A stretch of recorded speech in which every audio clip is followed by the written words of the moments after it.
Doutora Maria Isabel, estamos ao vivo, pode começar.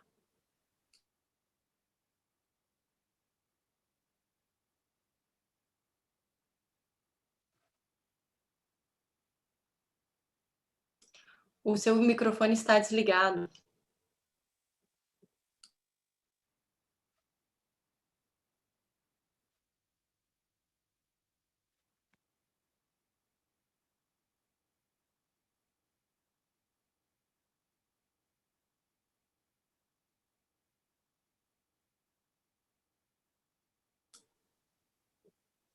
O seu microfone está desligado.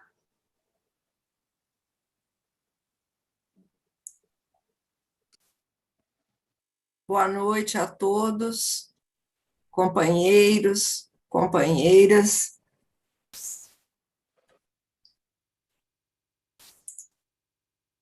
Estamos aqui, uma vez mais, buscando o Evangelho de Jesus, abrindo nossas mentes, nossos corações, a fim de que possamos iniciar mais uma tarefa na Pátria do Cruzeiro. É muito importante que, nesse momento, nós possamos voltar a nossa mente, o nosso coração para o momento presente e receber o nosso palestrante da noite, Dr. Davi Guimarães, que nos brinda com a sua presença amiga e fraterna, que nos oportuniza o aprendizado com a palestra Brasil, Coração do Mundo, Pátria do Evangelho.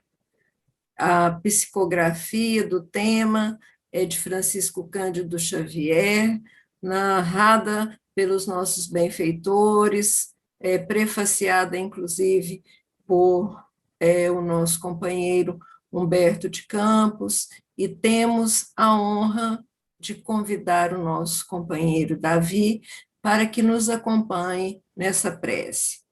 Antes, porém, cabe-nos anunciar que no próximo dia 4 de outubro, teremos a palestra Infância Espiritual e Infância Física, com o nosso companheiro Leonardo Messano, que também é professor e é advogado.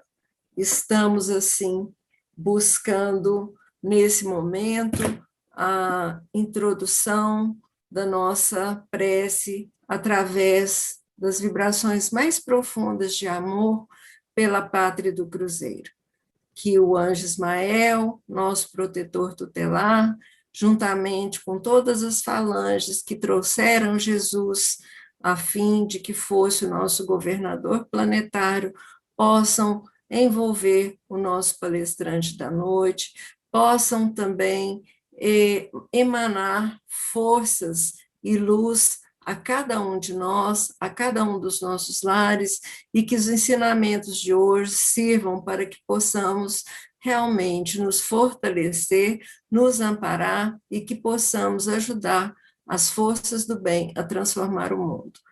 Pedimos, assim, que o doutor Davi possa iniciar a palestra de hoje. Muito obrigado, é um prazer estar com todos aqui nesta noite, uma satisfação muito grande de atender a esse convite da Associação Brasileira de Magistrados Espíritas de Minas Gerais, para que possamos conversar sobre esse tema tão relevante, tão atual nesse dia em que lembramos a independência do Brasil, mas, acima de tudo, que precisamos unir nossos pensamentos, nossos sentimentos em torno do amor, da fraternidade, para que assim consigamos alcançar o objetivo primordial do nosso país, que é o de se constituir como coração do mundo e pátria do Evangelho.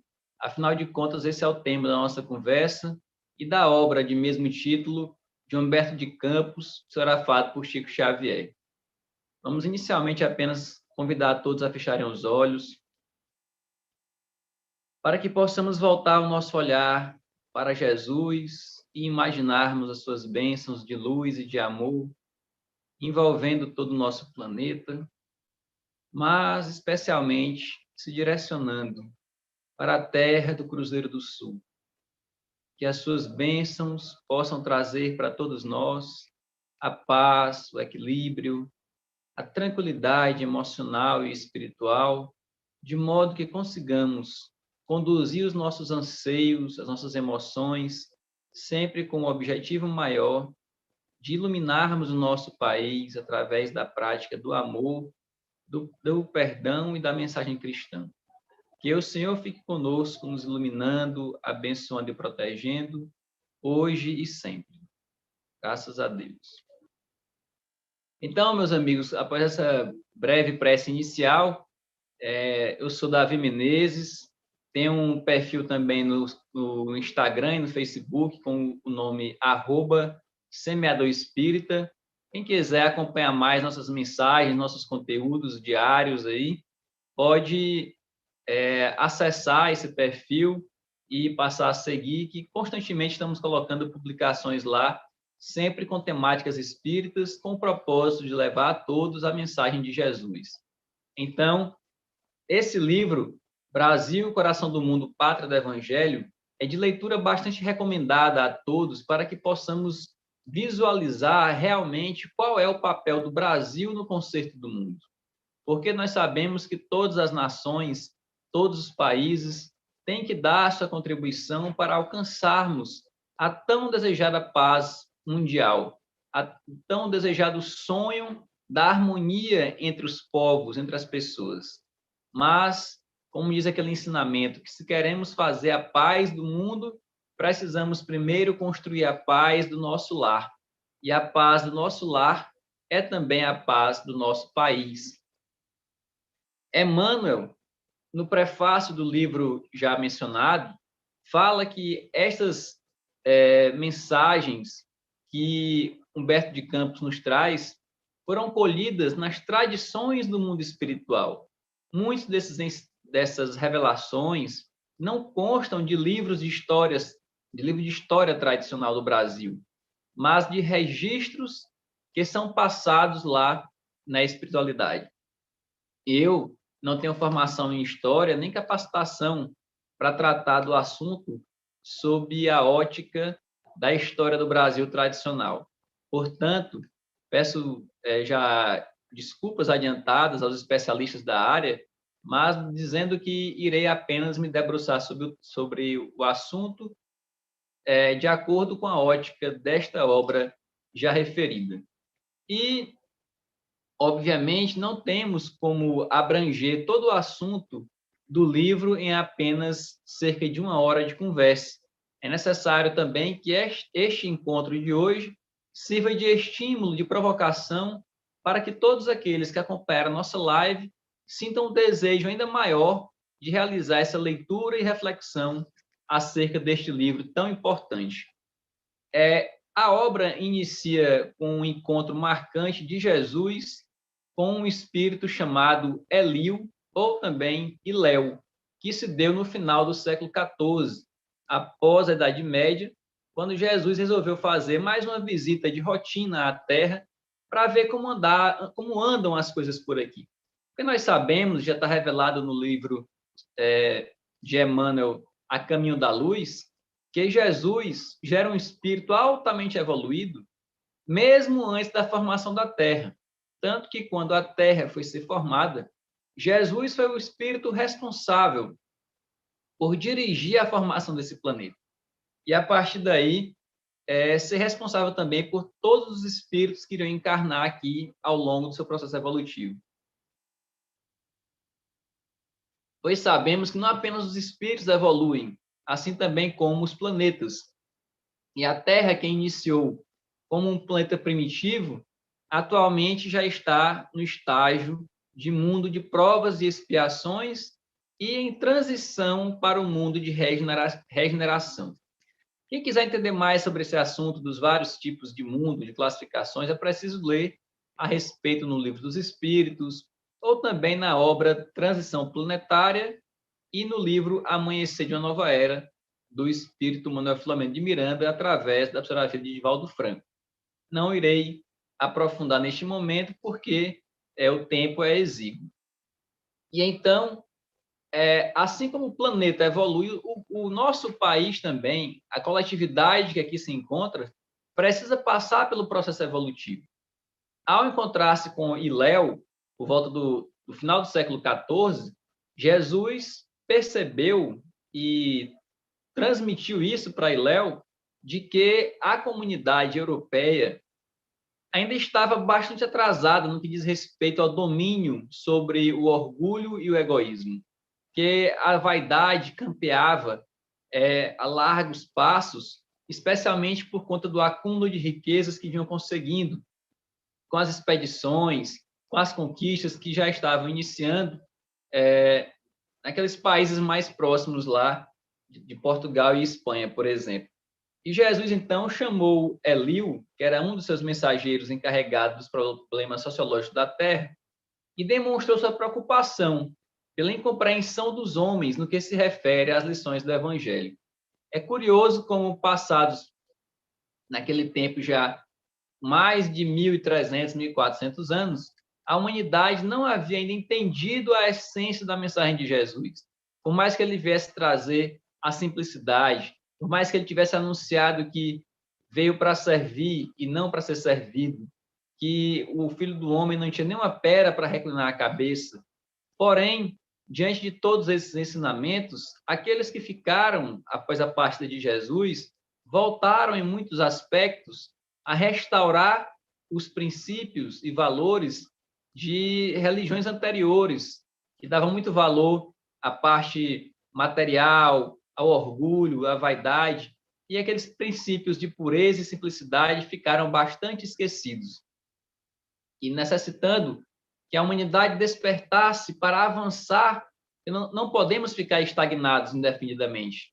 Jesus chamou Hilel para dizer: olha, Hilel, a situação está grave, né? Você aí, como o espírito encarregado dos aspectos sociológicos da Terra, tem tentado de tudo, mas não tem resolvido o problema. Então, tenham percebido que só um grande sofrimento, grandes dores, são capazes de despertar a humanidade para uma evolução maior.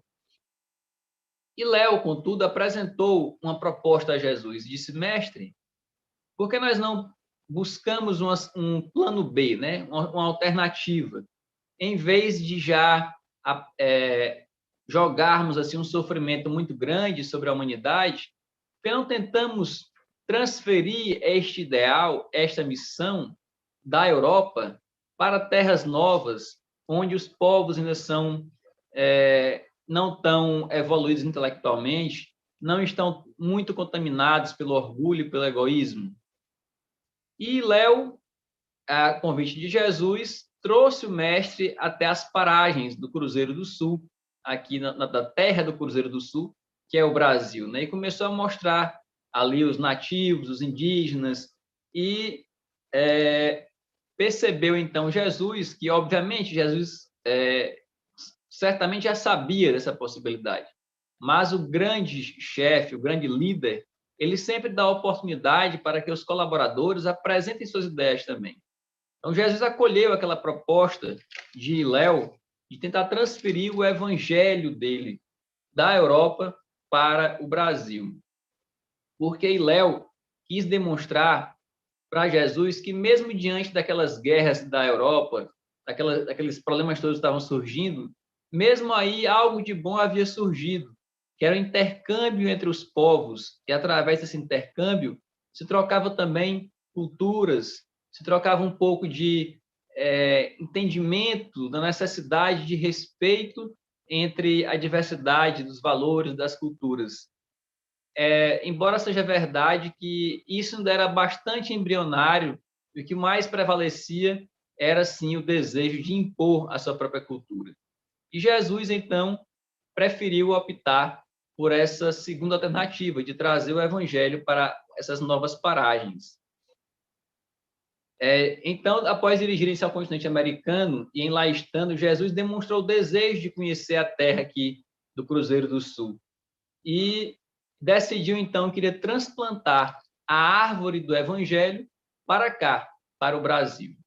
Mas é importante lembrarmos que, quando nós transplantamos uma árvore, nós levamos com ela tudo, não só os frutos bons, mas a raiz, o tronco, os galhos, as folhas e até mesmo algumas pragas que eventualmente estejam impregnadas nessa árvore. O mesmo aconteceu com a árvore do Evangelho.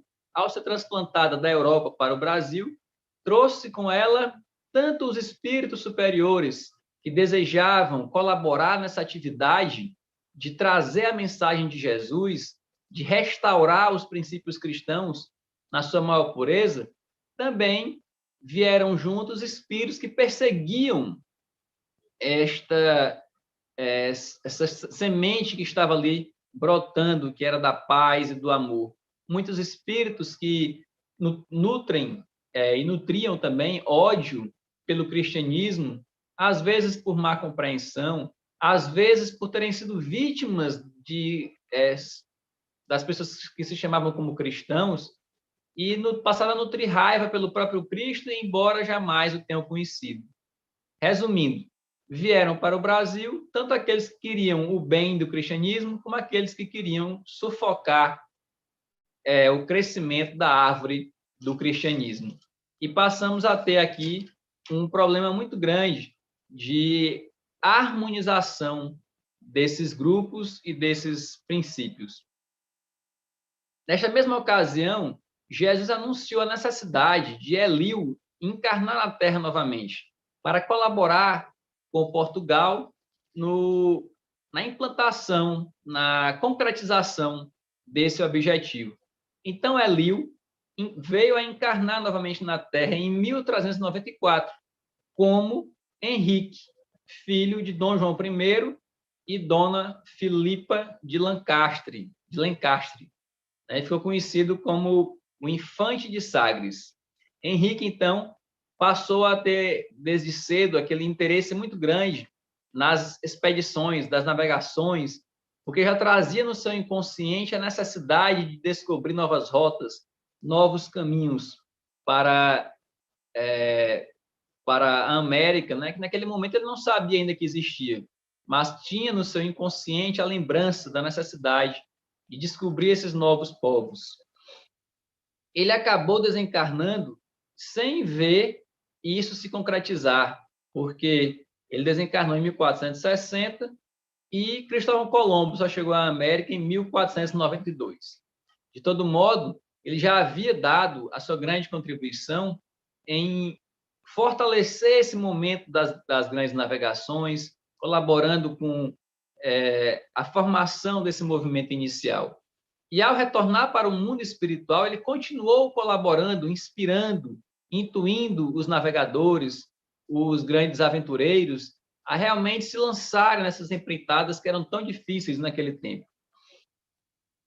Na viagem de Cabral, em 1500, na expedição ao Novo Roteiro das Índias, Henrique de Sagres aproveitou esta maravilhosa possibilidade.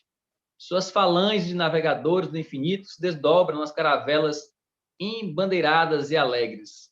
As noites de Cabral eram povoadas de sonhos. As caravelas, então, passaram a ceder aos impulsos de uma orientação imperceptível, porque, enquanto Cabral desejava chegar ali às Índias, sem que ele percebesse, as embarcações foram sutilmente desviadas da rota para que chegassem ao destino previsto pela espiritualidade superior e também desejada por Jesus. E nós percebemos facilmente que no próprio Livro dos Espíritos aborda essa questão da existência de espíritos responsáveis pelas forças da natureza, aqueles espíritos que colaboram nas atividades, por exemplo, de direcionamento dos ventos, da formação das tempestades, que são importantes para, por exemplo, higienizar a nossa psicosfera, quebrar os miasmas, a participação dos espíritos superiores e até dos espíritos medianos que desejam continuar evoluindo, é sempre importante na obra do Senhor. O grande mestre, o grande líder, sempre sabe ceder postos de trabalho a todos aqueles que estão desejando servi-lo onde quer que seja. Por isso que se diz que ao trabalhador que se mostra capacitado, não falta oportunidade de servir. É preciso apenas que nós nos disponhamos a isso, porque não há papel mais importante ou menos importante. O indispensável é que façamos o máximo que podemos na nossa situação atual. seja em uma posição de destaque, seja em uma situação ainda desvalorizada pelas pessoas comuns, porque diante de Deus não há papel mais importante. O mais importante é aquele que aproveita o papel que lhe foi conferido. Então, onde quer que estejamos, lembremos sempre de servir a Deus com o nosso trabalho, com as nossas energias, com os nossos sentimentos, para que no futuro mereçamos receber mais talentos, para também continuarmos multiplicando esses talentos, assim como trata na parábola desse mesmo nome. Os naturais os receberam como irmãos muito amados, né? Ao chegarem aqui ao Brasil, os primeiros encontros dos europeus com os indígenas, não houve tanta resistência assim como se possa imaginar. Inclusive, na Carta de Caminha, há um relato de que Diogo Dias chegou a dançar nas areias de Porto Seguro com os nativos aqui do Brasil. O problema é que depois a ambição e o anseio de conseguir cada vez mais obter riquezas no nosso país para levar para a Europa, terminou por tornar mais tensas as relações entre esses povos, dificultando o fortalecimento dos laços de fraternidade entre ambos. E aí, a partir do momento em que Eliu, que já se encontrava novamente no mundo espiritual, percebeu este risco de que os portugueses quisessem explorar os nativos e mantivessem, assim, a sua sanha de conquista, de domínio, que já tinham lá na Europa, ele se aproximou de Jesus para relatar o ocorrido. E Jesus, então, disse uma frase muito interessante que Humberto de Campos nos relata, que diz o seguinte: Eliu, afasta essas preocupações e receios inúteis. As injunções políticas terão nela atividades secundárias, porque, acima de todas as coisas, em seu solo santificado e exuberante, estará o sinal da fraternidade universal, unindo todos os espíritos. É importante que mantenhamos essa confiança na vontade de Deus e no planejamento de Jesus para o nosso país. Nós sabemos que vivemos um momento de muita tensão, de muita intolerância com as opiniões divergentes, que quem vota em um partido ou vota em outro dificilmente consegue dialogar em busca do melhor para o país e não o melhor para determinado partido. Porque nós não temos que pensar em partidos, mas no inteiro que é a nossa nação. Precisamos colocar acima dos interesses momentâneos o desejo maior, que é de realmente fortalecer essa vocação do Brasil para ser não o país que vai dominar os outros pela força, pelas armas, mas sim aquele que vai dar sua colaboração para a transformação moral do nosso planeta. E nós já temos visto isso de forma muito marcante com esses espíritos muito luminosos que têm encarnado no Brasil. Que dizer, por exemplo, de Chico Xavier, com suas mais de 400 obras psicografadas e que vieram trazer mensagens maravilhosas para a humanidade, como essa acerca da qual estamos conversando na noite de hoje. O que dizer também de Divaldo Franco, que já está aí com mais de 200 obras psicografadas, e assim como Chico Xavier, muitas delas traduzidas para diversos idiomas, levando, principalmente Divaldo Franco, através das suas palestras, nas várias conferências que tem dado na Europa, na Ásia, na América do Norte, América Central, em todo o planeta, levando a mensagem de Jesus, aquela mensagem rediviva através dos ensinamentos do Espiritismo. Porque o Espiritismo não é a melhor religião. Não existe melhor religião. A melhor religião é aquela que nos torna melhores. Para mim, Davi Menezes, o Espiritismo é a melhor religião, porque foi aquela que tocou meu coração e que despertou em mim o desejo de buscar a minha transformação moral. E ao longo desses mais de 20 anos, venho tentando melhorar os meus defeitos e sei que tenho conseguido muito pouco, embora tenha me esforçado, porque a luta contra os nossos vícios, os nossos defeitos, é uma luta sempre difícil, mas o que importa é que não desistamos dela. Mas para outras pessoas, esse desejo de transformação moral pode vir através do caminho do budismo, do catolicismo, do umbandismo, do taoísmo. Não importa, o que importa é que tenhamos a nossa mente voltada para Deus e o nosso coração conectado com o do próximo. Porque, como dizia Jesus, apenas quando nós soubermos amar ao próximo como a nós mesmos, nós seremos capazes de amar a Deus. E não temos como amar a Deus que não vemos. Se não amamos, se não temos compaixão, se não nos sensibilizamos com o sofrimento do próximo que está ao nosso lado. Como eu posso ver uma pessoa padecer de fome ou alguém está aí sofrendo com doenças graves e isso não me sensibilizar? Porque não é meu filho, porque não é minha esposa, porque não mora na minha casa, porque não tem vínculo sanguíneo comigo.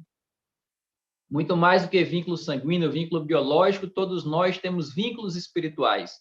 E esses, sim, nos conectam uns aos outros. E é por isso que o Espiritismo colabora através do ensinamento da pluralidade das existências, nos revelando acerca das reencarnações, que todos nós fazemos parte da mesma família espiritual. Desse modo, devemos nos preocupar com a dor do nosso filho na nossa casa, da mesma maneira que temos que nos preocupar com aquele que padece frio, fome, dores, por falta de medicamentos, debaixo das pontes ou em outros países. Precisamos ampliar essa nossa percepção de humanidade. Temos que deixar de lado essa preocupação apenas com aqueles que pensam como nós, porque senão não teremos nem mesmo captado a mensagem da parábola do bom samaritano. Porque o samaritano, ao prestar socorro àquele que estava abandonado na estrada, ele não se preocupou em saber se aquela pessoa era da mesma religião dele, se aquela pessoa é alguém que seria capaz de persegui-lo, de matá-lo. Ele teve simplesmente o impulso de servir. É assim que devemos agir sempre, porque, como dizia um mentor espiritual referido na obra de André Luiz, nós estamos aqui para servir. Julgar só compete a Deus. Então, busquemos sempre realizar essa atividade no nosso dia a dia. Colocar tudo sob a ótica de Jesus. O que será que Jesus faria em determinada situação? Como será que ele procederia com uma determinada pessoa, independente da sua opinião partidária, independente da sua opinião, da sua escolha sexual, do seu gênero, da sua cor de pele, da sua nacionalidade? Temos que desenvolver a tolerância, o respeito e o amor, para assim sabermos viver em harmonia e fraternidade no nosso meio em que estamos. Relata também na obra de Humberto de Campos a escolha que Jesus fez do espírito Ismael para liderar aqui no nosso país, aqui no Brasil, as falanges espirituais acerca da concretização desse desejo de união. E Jesus, então, disse que Ismael era o escolhido pelo coração dele para que se tornasse o zelador dos patrimônios imortais que constituem a terra do cruzeiro.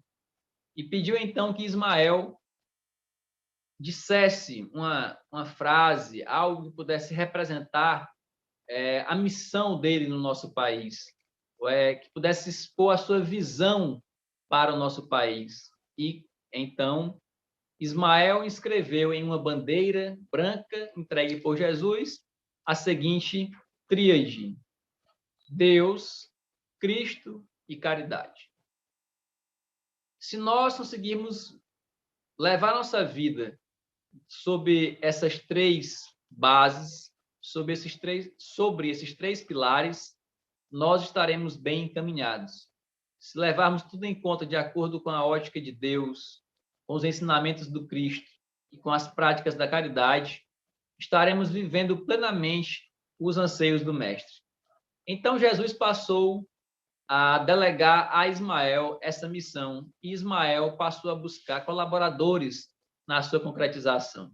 Entre eles, por exemplo, Ismael foi buscar o auxílio de Dom Manuel I, que recebeu, sem grande surpresa, a notícia do descobrimento das terras novas, porque seu espírito já se achava voltado para os tesouros inesgotáveis da Índia. Nós vemos que Jesus, a espiritualidade superior, consegue aproveitar até mesmo as cobiças, os defeitos que nós temos, para nos estimular ou nos utilizar para a prática do bem. muitas vezes um defeito nosso é utilizado por Deus para transformar esse defeito em uma atividade positiva em determinado momento. Ainda que não para aquele que possui o defeito, mas para os que precisam ser despertados pela convivência com tal limitação.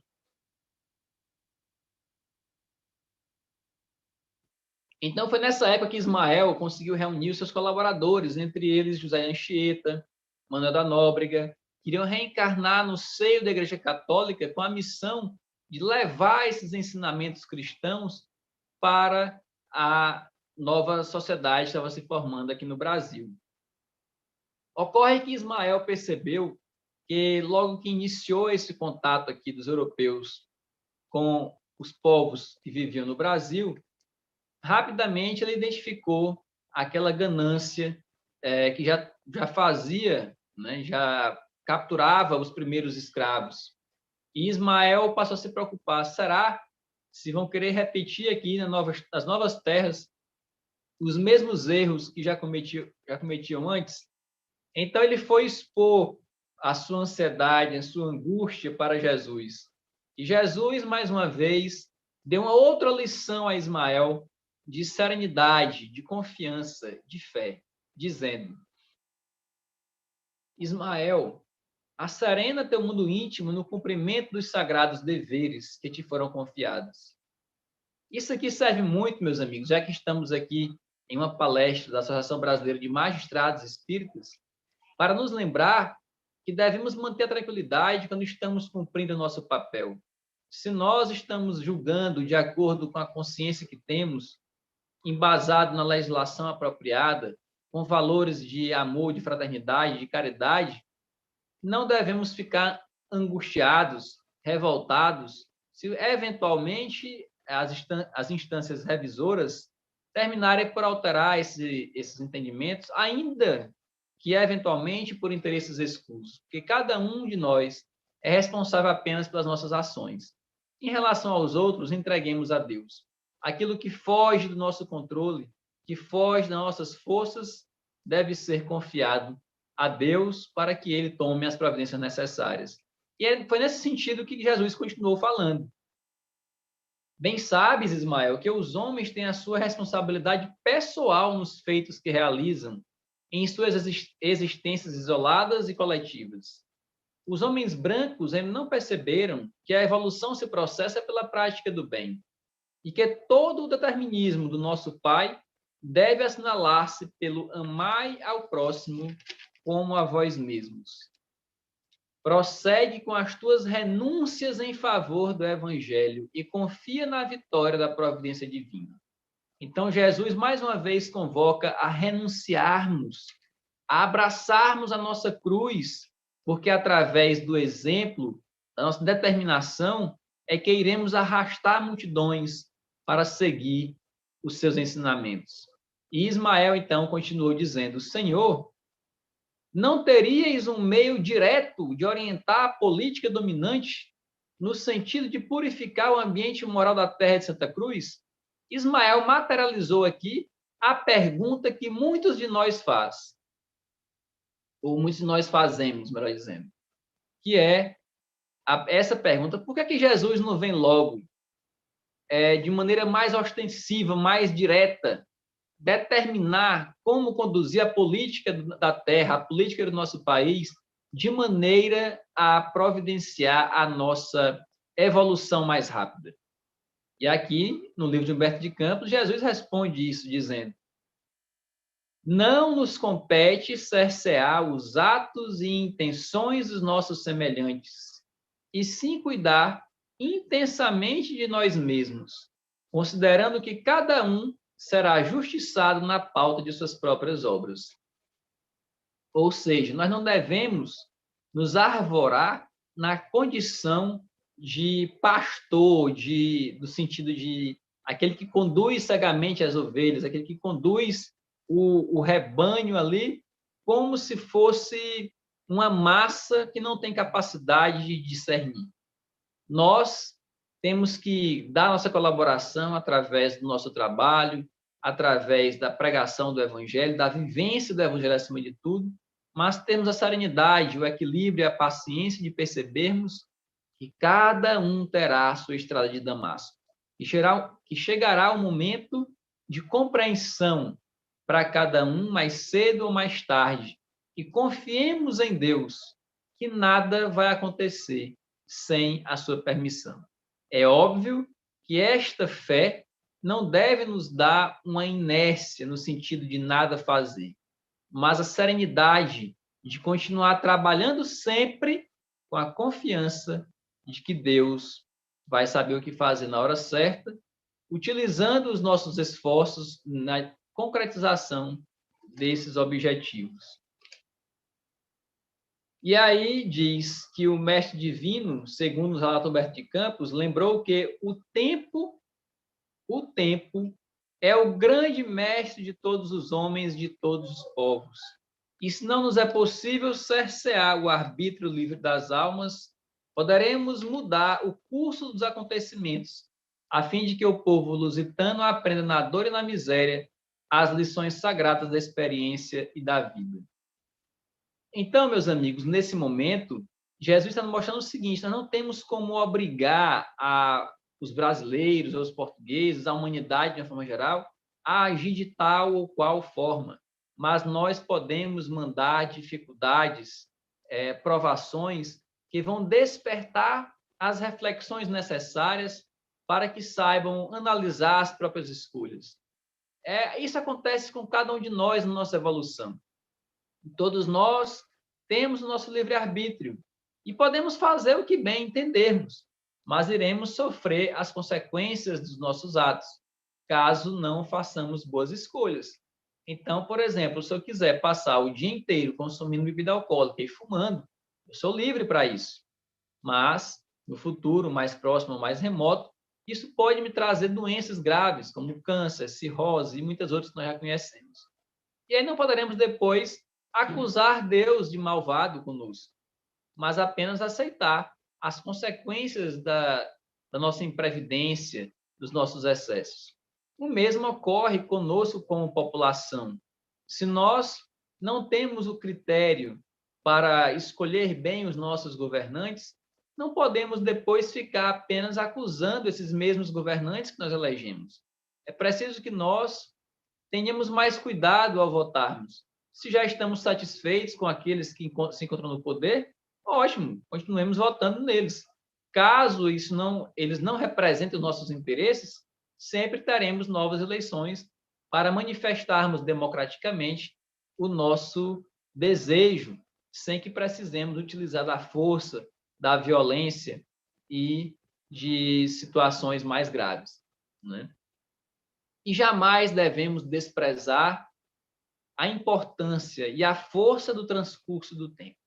Aqui peço licença a vocês para abrirmos um parêntese na obra de Humberto de Campos e introduzir uma história relatada por Joana de Ângeles no livro Conflitos Existenciais, psicografado pelo médium Divaldo Franco. Nesta passagem, Joana de Ângeles relata uma história que envolve Creso, que era o rei da Lídia. Naquela época, Creso era o rei mais rico que existia, o homem mais rico do mundo, conhecido. E Creso se vangloriava disso.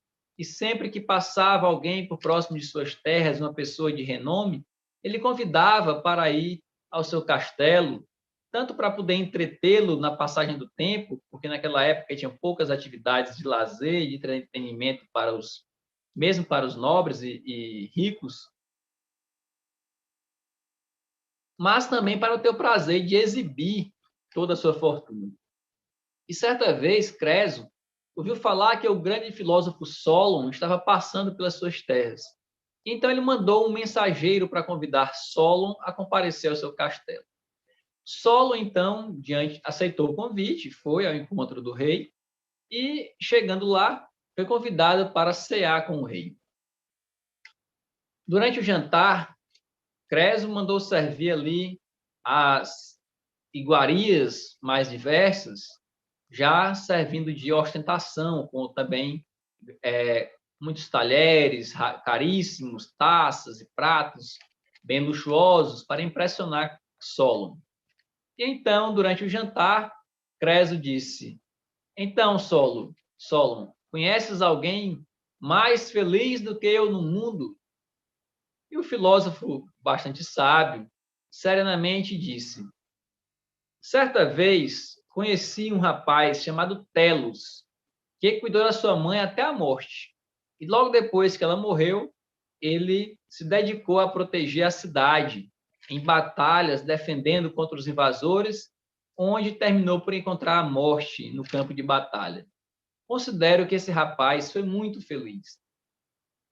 Creso, então, ficou surpreso com aquela resposta e disse: mas então, você acha que quem seria a segunda pessoa mais feliz do mundo? E Solon disse: certa vez, conheci 2 jovens atenienses que tiveram a existência marcada pela elevação moral e morreram defendendo a cidade também, assim como Telos já o fizera. E e Creso, então, ficou assim meio indignado. Quer dizer que esses rapazes aí, sem condição financeira alguma, são mais felizes do que eu? Ele perguntou: então, Solon, o que achas de mim, de toda a minha fortuna, que sou o homem mais rico do mundo, de todo o meu poder?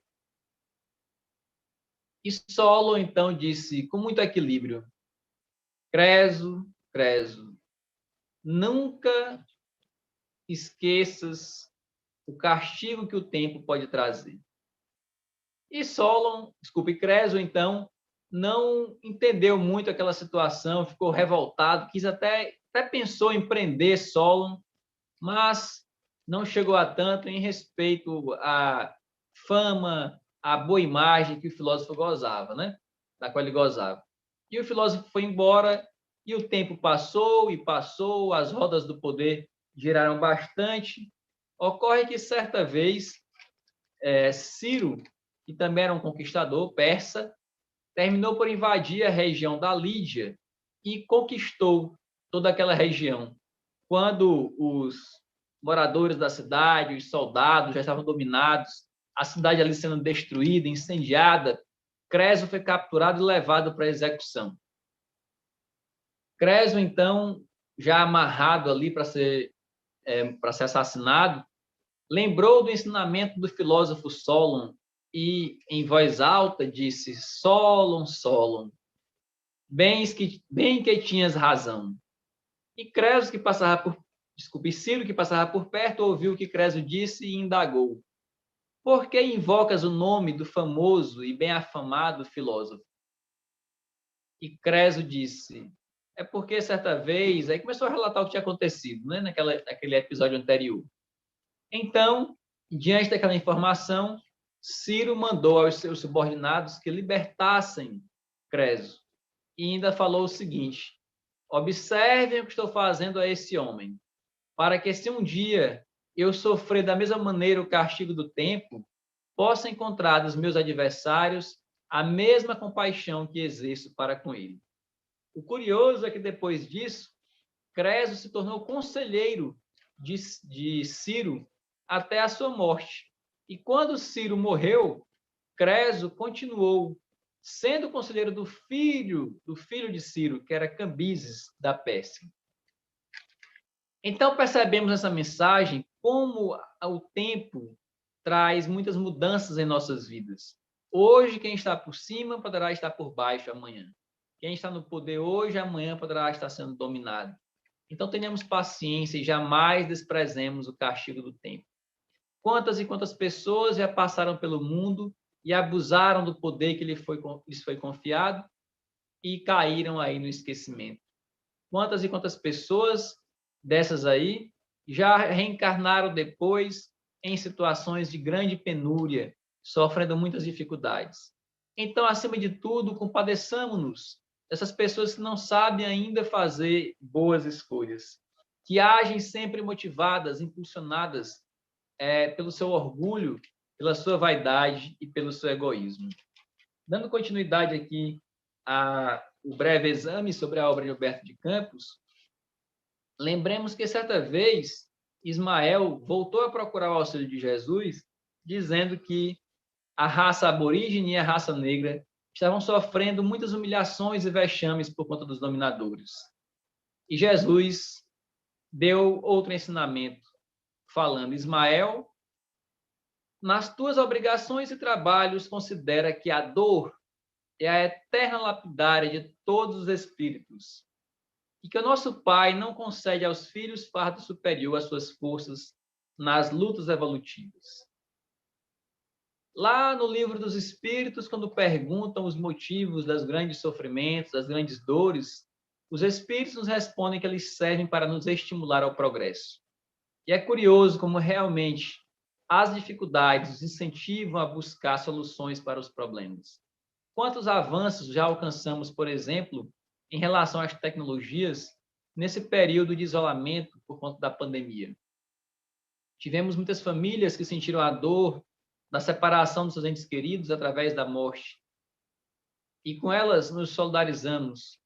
Porém, mesmo diante desse quadro de dor e de sofrimento, não temos como negar muitos avanços também que ocorreram nessas áreas já mencionadas, aproximando, de certa maneira, aqueles que se encontravam isolados. É interessante percebermos que, ao mesmo tempo em que fomos isolados, também fomos aproximados. Isolados fisicamente de muitos e aproximados virtualmente de outros. Se não fosse esse período, muito provavelmente eu não estaria, neste momento, conversando com os amigos aí de Minas Gerais e a partir daí, com pessoas do Brasil inteiro, ou até mesmo de qualquer parte do mundo, que desejam acessar essa nossa conversa, ao vivo ou gravada posteriormente, no nosso canal aí da Abraham Minas Gerais, no YouTube, ou posteriormente acessar as mensagens que coloco diariamente lá no Semeador Espírita, no Instagram. São oportunidades que Deus nos concede de estar levando a sua mensagem a esses corações em todos os momentos da nossa vida. E Jesus disse que essas entidades envolvidas pela ciência, mas pobres de humildade e de amor, ouviram os apelos de Ismael e vieram construir as bases da terra do cruzeiro. Nesse momento, muitos desses espíritos que haviam desencarnado anteriormente por equívocos que tinham praticado, aceitaram reencarnar no Brasil com esta missão de tentar trazer os ensinamentos de Jesus para aqueles que aqui se encontravam momentaneamente. Nós percebemos também que Dom José I havia sido escolhido no mundo espiritual para tentar compensar os desvarios do seu antecessor, que tinha sido Dom João V. Porém, ele não soube corresponder à confiança e cometeu graves injustiças. Olha só como nós temos o nosso livre-arbítrio. Jesus e Ismael escolheram Dom José I para virem, para ser enviado a Portugal, para colaborar nesse processo de mudança. Porém, ao chegar ao poder aqui encarnado, Dom José cedeu aos impulsos da vaidade, do orgulho, do egoísmo. Nós vemos muito isso na política também. Não dá para acreditar que todas as pessoas que são corruptas hoje tenham ingressado na política com esse desejo de corrupção. Muitos deles, certamente, realmente ingressaram com o desejo de colaborar na mudança, porém, se deixaram desviar do caminho por fraquezas morais, emocionais, e cederam aí às atrações materiais da corrupção, da fortuna, da vaidade. Então, estejamos sempre vigilantes. Oremos e vigiemos por nós e por todos eles, para que não caiamos em tentação e possamos colaborar na evolução do nosso país. Bom, há muito mais informação a ser detalhada nesse livro, mas o nosso tempo é exíguo e já estamos mais ou menos nos aproximando do final da nossa exposição, para que não passemos do tempo que nos foi concedido. E foi nesse contexto que Ismael esclareceu que, muitas vezes, os próprios espíritos que escolhemos para determinados labores terrestres não resistem à sedução do dinheiro e da autoridade. Mas devemos lembrar que Jesus e Deus também, nunca coloca apenas em um espírito a plena confiança para realizar determinada atividade. Sempre tem um plano B, um plano C, caso isso não ocorra. E podemos perceber isso facilmente, inclusive em relação a Kardec. Há relatos de que, em determinado momento, Kardec perguntou a Zéfiro, que era o seu guia espiritual, Zéfiro, e se eu recusar? Se eu recusar essa missão de codificador, o que vai acontecer? Zéfiro, então, disse que, certamente, a espiritualidade iria buscar uma outra pessoa para realizar essa missão. E que o prejuízo iria ficar para ele, que perderia a oportunidade de colaborar nessa atividade. Mas que havia chegado o momento de o Consolador se instalar na Terra e que nada iria impedir isso. Claro que Kardec, aceitando, já iria colaborar para ser mais rápido, porque ele já tinha sido escolhido para essa missão e não precisaria perder tempo buscando um outro colaborador. Há também muitas informações relevantes sobre a Inconfidência Mineira, o papel de Tiradentes, né? O papel de Dom João VI no Brasil, aspectos sobre a independência, mas não vamos tratar disso por conta do tempo. Vamos pular essas partes e só lembrar da importância da figura de Dom Pedro II para o nosso país. Humberto de Campos nos relata que Dom Pedro II foi escolhido diretamente por Jesus, convidado pessoalmente por Jesus, para vir encarnar no nosso país com a missão de harmonizar o nosso país e de bem conduzir a nossa nação nesse caminho de pacificação e de iluminação espiritual. E o curioso é que o espírito que encarnou como Pedro II é o mesmo espírito do soldado chamado Longinos. Quem não sabe quem é Longinos, é aquele soldado que enfiou a lança no ventre de Jesus quando ele estava crucificado. E Humberto de Campos nos fala que Longinos, ao longo das suas várias encarnações posteriores, manifestou prestou muitos serviços ao cristianismo pelo remorso que ele trazia dessa atividade de ter espetado ali Jesus com a lança, ferido ali gravemente. E ao longo de várias encarnações ele veio pregando a palavra de Jesus, vivenciando os ensinamentos cristãos, depurando o seu espírito diante dessas faltas, até que chegou esse momento crucial em que Jesus o convidou e disse: sente-se o teu coração com a necessária fortaleza para cumprir uma grande missão na pátria do Evangelho? Pois bem, essa missão, Longinos, se for bem cumprida, como Dom Pedro I por ti, constituirá a tua última romagem pelo planeta Terra. Serás imperador do Brasil.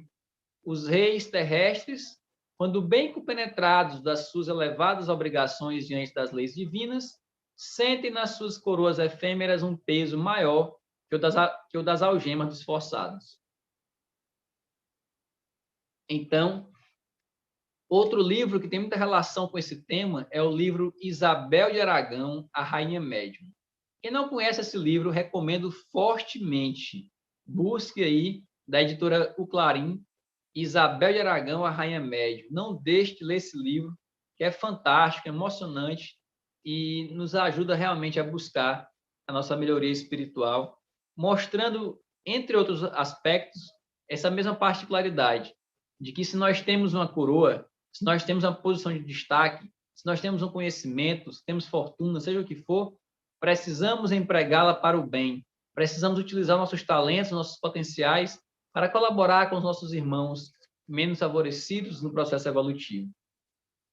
E aí, Dom Pedro I terminou também, de certa forma, sendo utilizado pelo mundo espiritual superior para colaborar nesse processo de transição. Embora ele fosse um espírito bem menos evoluído do que Dom Pedro II, tivesse seus vícios, suas limitações, mas nós sabemos que não existe ninguém totalmente puro, nem ninguém totalmente impuro no nosso planeta atualmente, e que precisamos, para isso, buscar aproveitar cada um naquilo que é possível.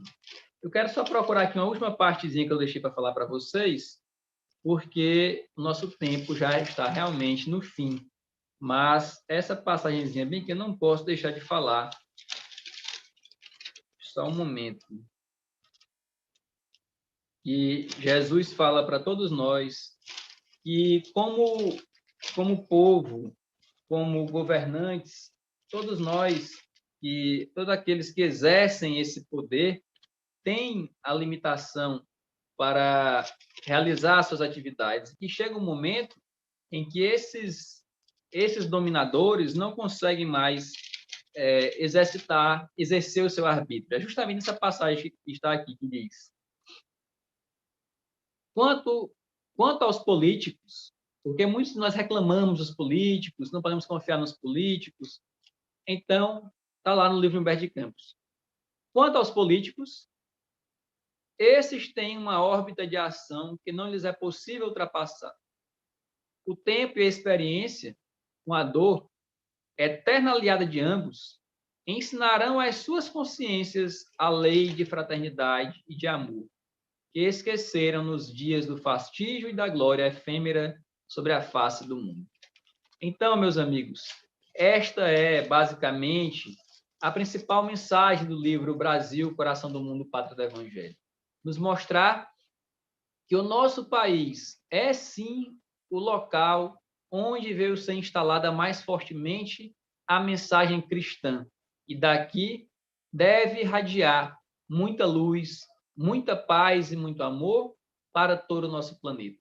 Mas para isso é preciso que saibamos exercitar a tolerância, o respeito, o amor, a compreensão, vivenciar a fé e a caridade em todos os aspectos de nossa vida.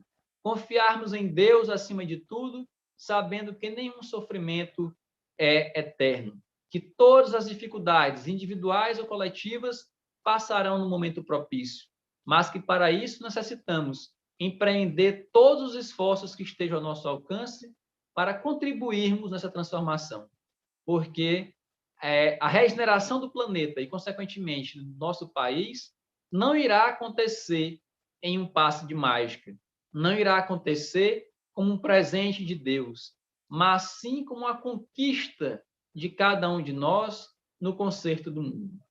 Então, finalizo a nossa conversa agradecendo ao convite da Associação Brasileira de Magistrados Espíritas de Minas Gerais. Muito grato mesmo pela oportunidade de falar para todos acerca desse assunto.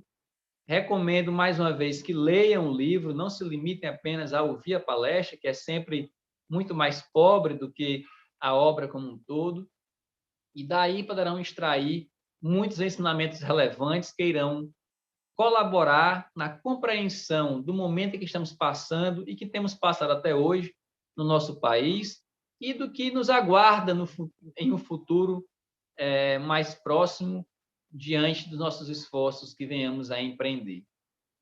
Finalizo também convidando mais uma vez a todos que quiserem conhecer o nosso trabalho com o perfil @semeadorespírita, aqueles que não seguem, que possam nos seguir lá no Instagram e no Facebook para ter acesso ao nosso conteúdo postado diariamente.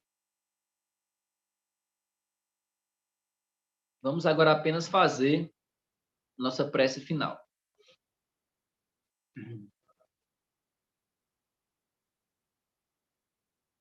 Vamos, então, mentalizar a aproximação de Jesus da esfera espiritual que fica acima do nosso país. E que de lá o Senhor Jesus possa irradiar suas bênçãos. Para facilitar a união dos nossos pensamentos, vamos escolher, apenas para fim de concentração, a imagem da figura do Cristo Redentor, que todos nós certamente conhecemos. Visualizemos, neste momento, a figura do Cristo Redentor. Mas agora, ele não é mais um Cristo de pedra, ele é um Cristo de luz, um Cristo espiritual. E dali a sua luz vai se irradiando pelo Rio de Janeiro e se estendendo por toda a região sudeste, como um círculo que vai se formando ao redor das fronteiras do nosso país e vai se expandindo simultaneamente pelo sul e pelo nordeste, ampliando o seu campo de ação, como uma abóboda que vai se fechando também em torno do nosso país tão querido. E essa abóboda continua a se expandir com muita luz, sobrevoando e pairando acima do Planalto Central, da região centro-oeste, e vai se expandindo cada vez mais, cercando todas as fronteiras espirituais e materiais do nosso país, abrangendo também a região norte. Após envolvidas as 5 regiões do nosso país, o centro-oeste, o nordeste, o sudeste, o sul e o norte, vamos mentalizar uma chuva de bênçãos sobre toda a nossa nação. Que as bênçãos de paz e de amor de Jesus lavem nossas almas, lavem a atmosfera espiritual do nosso país, removendo todos os miasmas de ódio, de intolerância, de perseguição, para que possamos aí encontrar a paz, o amor, e que consigamos assim, Senhor, com a maior brevidade, instalar definitivamente o amor e a paz no nosso país. Muito obrigado, Senhor, por mais esse dia em que comemoramos esse marco da independência do nosso país, e muito obrigado pela oportunidade de falarmos em Teu nome, mesmo diante de nossas limitações e defeitos. Que o Senhor fique conosco, nos abençoando, iluminando e protegendo, hoje e sempre. Assim seja. Muito obrigado a todos, meus amigos. Fiquem com Deus. Até o nosso próximo encontro e muita paz a todos.